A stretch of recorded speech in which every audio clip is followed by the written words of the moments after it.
Hey, what's up you guys, and welcome to another alternative factuals video. So I'm not really going to do the introduction. I'm going to kind of dive into it so that way I'm not making this video super long. But you know the usual, if you like the video, please like, share, and of course subscribe to the channel. And I want to know your comments down below for the theories and kind of how you feel about a TV show that I'm talking about specifically and how they relate to their comic book counterparts. And without further ado, let's kind of jump into everything that I'm going to be discussing today. So today I'm going to be discussing Black Lightning Season 2 Episode 14, which is Original Sin. Now the reason I'm kind of diving back into this was before I was kind of making a prediction, and the one thing that I kind of got wrong was the fact that when I saw that female hand that was actually in the school, it turned out to be Lala. And I'm not gonna lie, he kind of does have a little bit of he has girly hands, but whatever, we can kind of move forward from that. Now let's kind of fully break down this episode and really kind of see what we got going on for the rest of the season.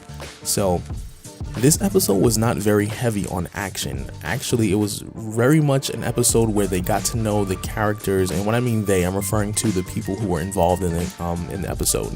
So you had people like Lynn, you had people like Jefferson, you had people like Jennifer, Nissa, Lala. All this stuff is going on, and we're getting like to know them as we actually go along the episode. So this is one of those episodes where it's more like a psychological kind of episode. You get to know their morals, why they do what they do, and all that good stuff. So let's kind of really get into it. So we kind of jump straight off into the heat of the episode where Lala is walking down the hallways, and you can tell he's a man with a mission.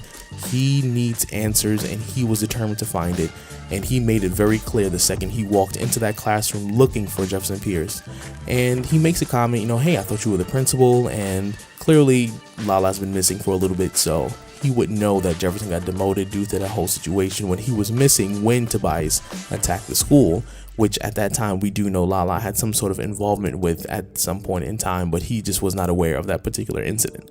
But moving forward, they're kind of chatting it up with each other after Lala shoots Jefferson in the shoulder, and they're trying to figure out each other's state of mind, where Jefferson kind of sees that Lala seems to be unstable when in reality we know what's going on with him, where this is some sort of side effect of his resurrection, where every person he kills, it will not only manifest a physical tattoo on his skin, but he will also envelop their personalities, their traits, their dreams, their ideas. Everything about them will become a part of him.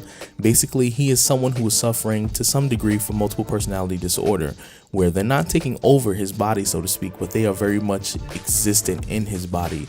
And I think they'll probably explore that concept later on, where they're allowed to kind of take over his body for short periods of time, just so he can kind of maneuver certain situations. And I see it more as a plot device than anything else, but that's just me making a prediction, and I'm not really entirely sure, and that is not fact.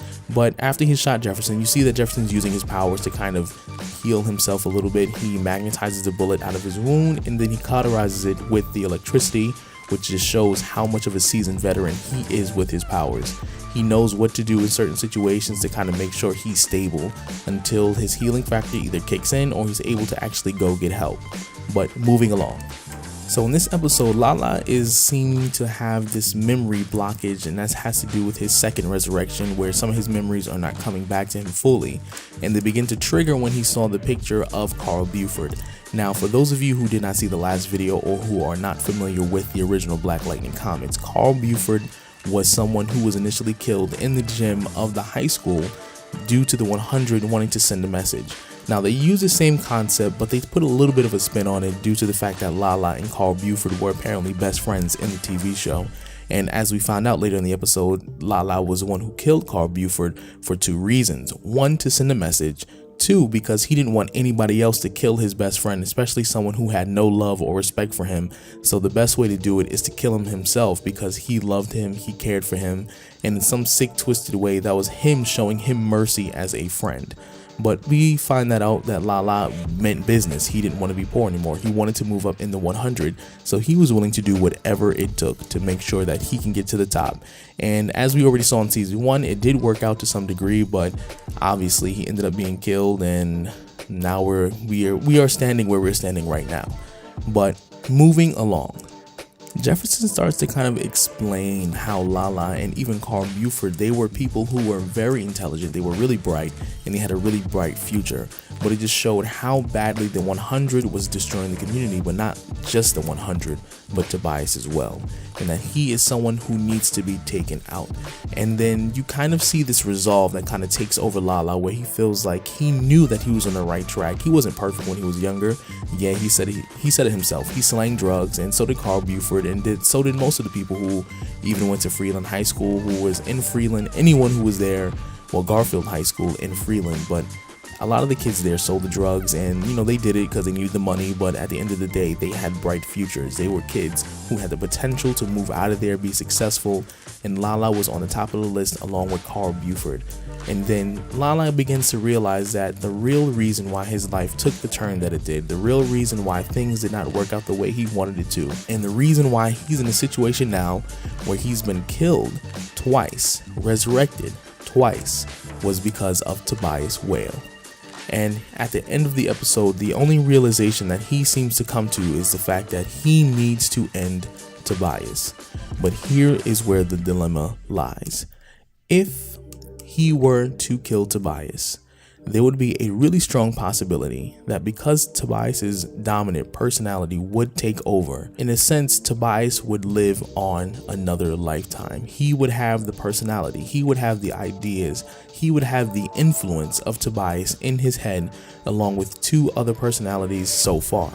And that's if he doesn't kill someone else. But this would pose a serious problem, because you would think Tobias is dead, but for some reason, because of the side effects of the resurrection that Lala has undergone, he would not die. He would live on. He would always return. He would come back again, over and over and over again. And in reality, Tobias would never leave. He would basically just be ruining Freeland for the rest of his days until Lala somehow gets killed. But I want you guys to tell me what you think about this episode. It was a very interesting episode. They got into a lot of concepts, mostly between Jefferson and Lala, and understanding their history and why they kind of had this unspoken respect for each other, as well as the fact that they've always had this situation where each of their situations could have been totally different if Tobias was not in their lives. They're two sides of the same coin. But let me know what you think, your theories and your suggestions and things even you notice. Anything I didn't mention that you feel like I should have said, let me know in the comments down below. And remember, if you're new to the channel, always like, share, and of course, like I said, subscribe and all that good stuff.